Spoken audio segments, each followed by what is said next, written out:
En nuestra cultura, lo que nosotros llamamos Dios deriva de un nombre original que fue traducido como Dios. Ese nombre, esa palabra que fue traducida como Dios y que es la que aparece en todos los textos bíblicos, que son la base de todas las creencias, por lo menos de Occidente y de gran parte de Oriente también, es decir, de la mayor parte territorial de nuestro planeta. Esas escrituras que los cristianos llaman la Biblia,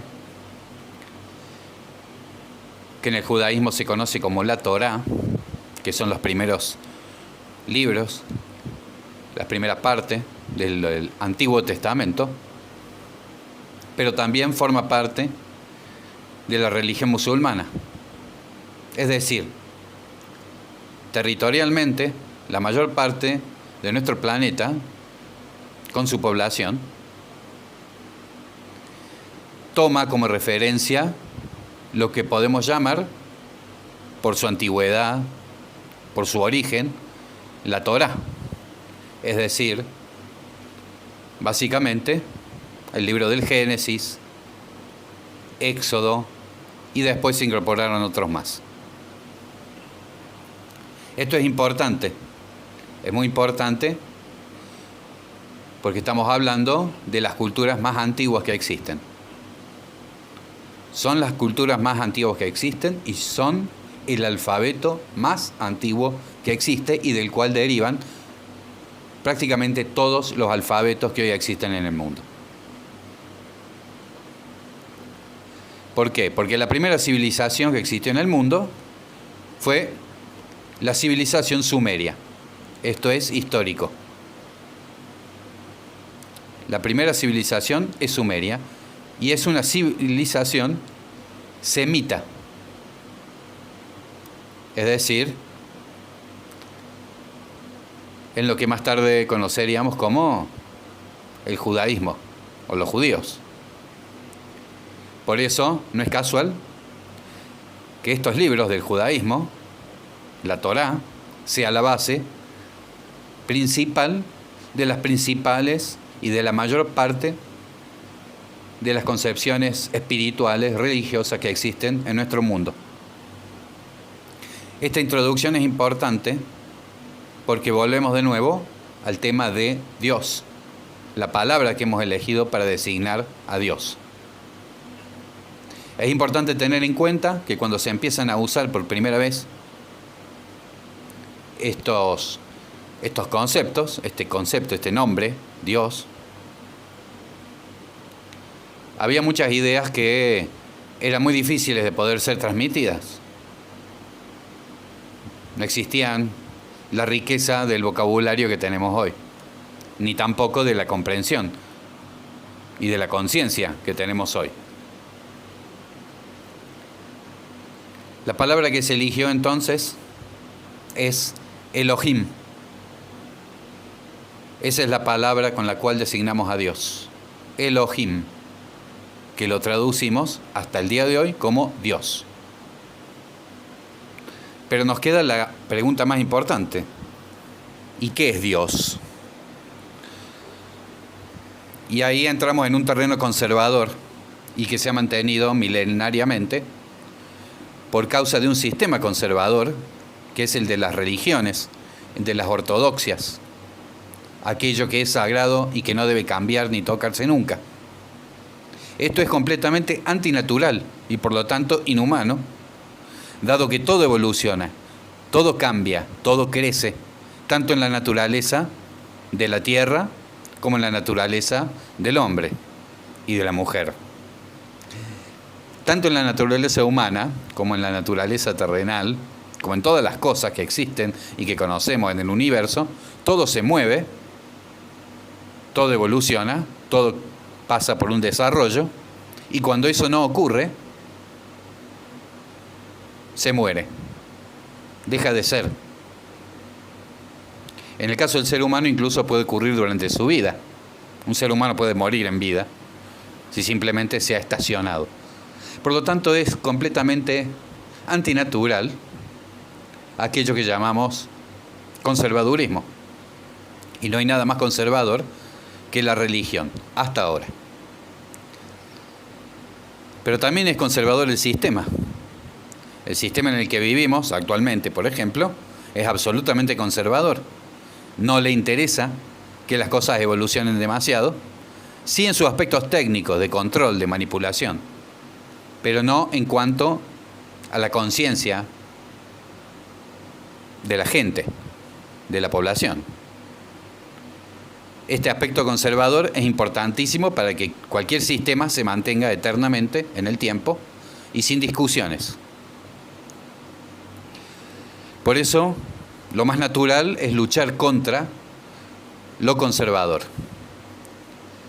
y tomar la vía más natural, más lógica, más coherente, que es la vía de la evolución y el progreso permanente.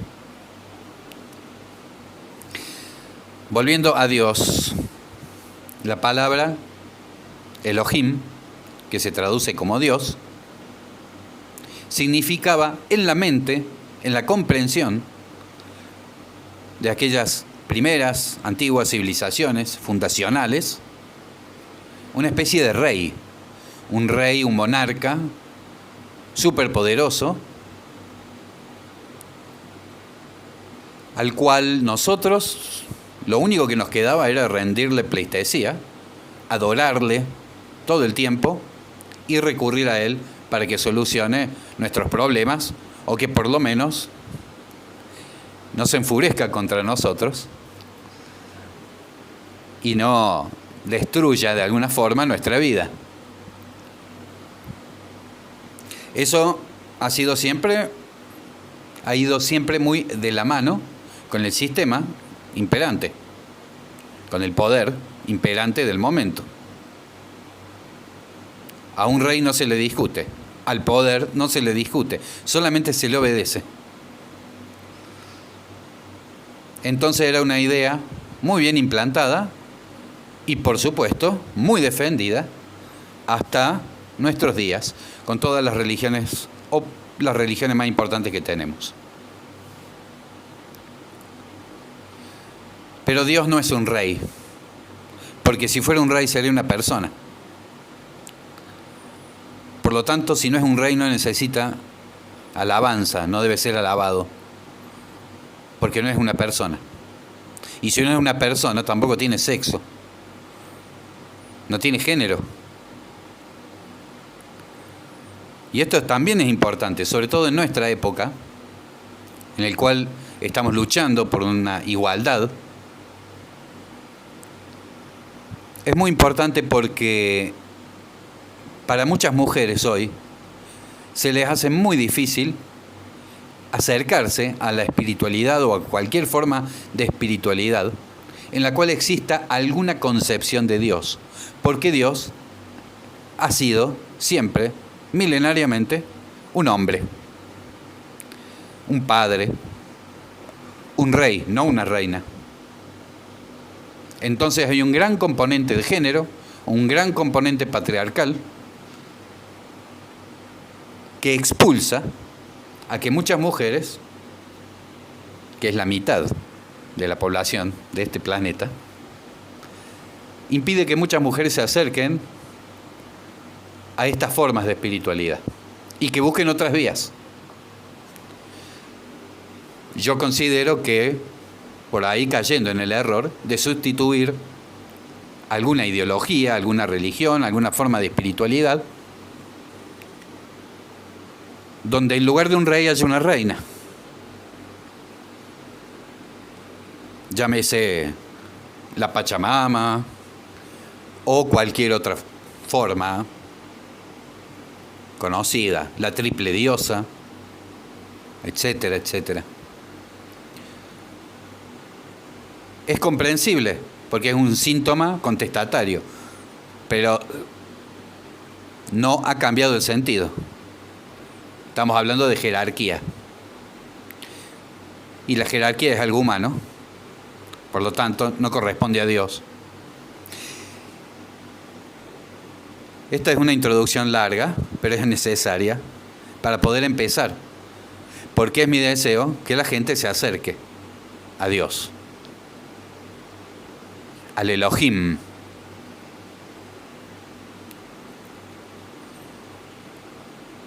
¿Cómo hacemos entonces para acercarnos a una idea y tener una idea más precisa, más acabada de lo que es el Elohim o la Elohim?